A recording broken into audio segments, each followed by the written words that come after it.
সমুদ্রের নিস্তব্ধতা, যুদ্ধকালীন ডুবে যাওয়া জাহাজের রহস্য। সমুদ্রের গভীর নীরবতায় লুকিয়ে আছে ইতিহাসের সবচেয়ে গোপন অধ্যায়। যুদ্ধের তীব্র গর্জন, মানুষের সাহসিকতা, হঠাৎ অপ্রত্যাশিত বিপর্যয়, এই সব কিছু একত্র হয়ে গড়ে তোলে এক রহস্যময় পৃথিবী। আজ আমরা নেমে যাচ্ছি সেই জায়গায় যেখানে ডুবে থাকা যুদ্ধকালীন জাহাজগুলো আমাদের অতীতের গোপন কথা বলে।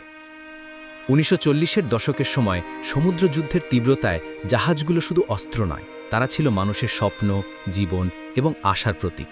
সৈনিকরা, নাবিকরা, তাদের পরিবার, সকলের আশা ভেসে গেছে সমুদ্রের তলদেশে। এক মুহূর্তের ভুল বা অপ্রত্যাশিত আক্রমণে এই জাহাজগুলো সমুদ্রের নিস্তব্ধ কবরে ঢুকে গেছে।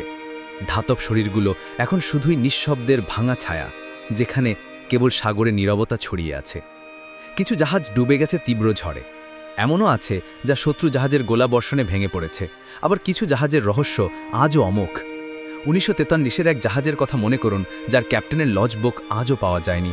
কেউ বলে রাতের অন্ধকারে জাহাজের ভিতর আগের ক্রুদের কণ্ঠের প্রতিধ্বনি শোনা যায়। বিজ্ঞানী এবং ডুবুরি এখনও তার নিখোঁজ যন্ত্রাংশ খুঁজছে। জাহাজের ভেতরে ঢুকে দেখলে বোঝা যায় সময়ের করাল ছোঁয়ায় সবকিছু ভেঙে গেছে। লোহার দোতলা ছেগে যাচ্ছে, ভাঙা জানালা, উল্টে পড়ে থাকা যন্ত্রাংশ এবং সাগরের ধীর গতির পানিতে ভাসমান সামরিক সরঞ্জাম।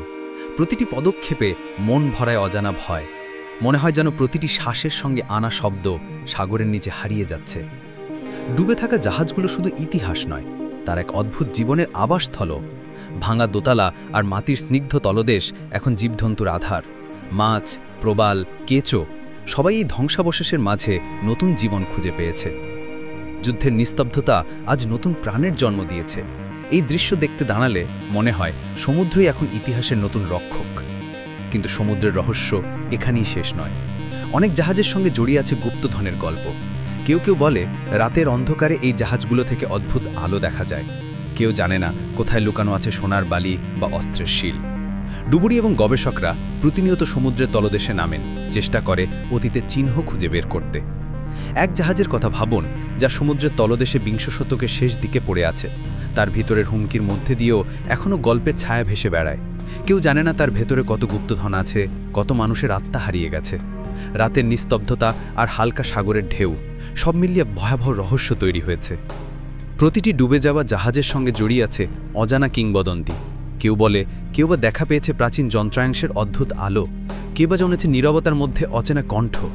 প্রতিটি গল্প আমাদের মনে করায় যে সমুদ্রের নিচে ইতিহাস নিঃশব্দে বাঁচে, কিন্তু প্রতিটি পদক্ষেপেই সেই আপনাকে ছুঁয়ে যায়। যুদ্ধের নিস্তব্ধতা, মানুষের সাহস এবং সমুদ্রের রহস্য সব মিলিয়ে তৈরি হয়েছে এক ভয়ঙ্কর জগৎ। ডুবে থাকা জাহাজগুলো আমাদের মনে করায় ইতিহাস শুধু পড়ে বোঝা যায় না, অনুভব করতে হয়। সমুদ্রের নিস্তব্ধতা চুপচাপ গল্প বলে, যদি কেউ শুনতে চায়। আরও গভীরে নেমে দেখুন ধীর ঢেউ, ভাঙা ধাতব দোতলা, প্রাচীন যন্ত্রাংশ এবং ভেসে বেড়ানো সামুদ্রিক জীব। মনে হয় এখানেই সময় থেমে গেছে। প্রতিটি জাহাজের ভেতরে লুকিয়েছে এক রহস্য, যা কখনো সমুদ্রের নিস্তব্ধতা ভেঙে প্রকাশ পায় না। কিন্তু যারা সাহসী, যারা অনুসন্ধানী, তাদের জন্য আছে অজানা গল্পের ছায়া, যা আজও সমুদ্রের তলদেশে নিঃশব্দে ছড়িয়ে আছে। এখানেই শেষ নয়, প্রতিটি ডুবে থাকা জাহাজই একটি সতর্ক বার্তা দেয় যে যুদ্ধ শুধু মানুষের প্রাণহানি নয়, ইতিহাসেরও নিস্তব্ধ নিঃশ্বাস। আমরা যদি শুনতে পারি, সমুদ্রের গভীরতা আমাদের শোনাবে সেই গল্প যা শুধুমাত্র সাহসী চোখই দেখতে পারে। সমুদ্রের তলদেশের নিস্তব্ধতা আজও চুপচাপ গল্প বলে। ইতিহাসের প্রতিটি ছায়া, প্রতিটি ধ্বংসাবশেষ আমাদের মনে করায় যে যুদ্ধের অন্ধকার সাহসের আলোর সঙ্গে মিশে আছে এবং সমুদ্রের গভীর রহস্যের আড়ালে লুকিয়ে আছে চিরকাল।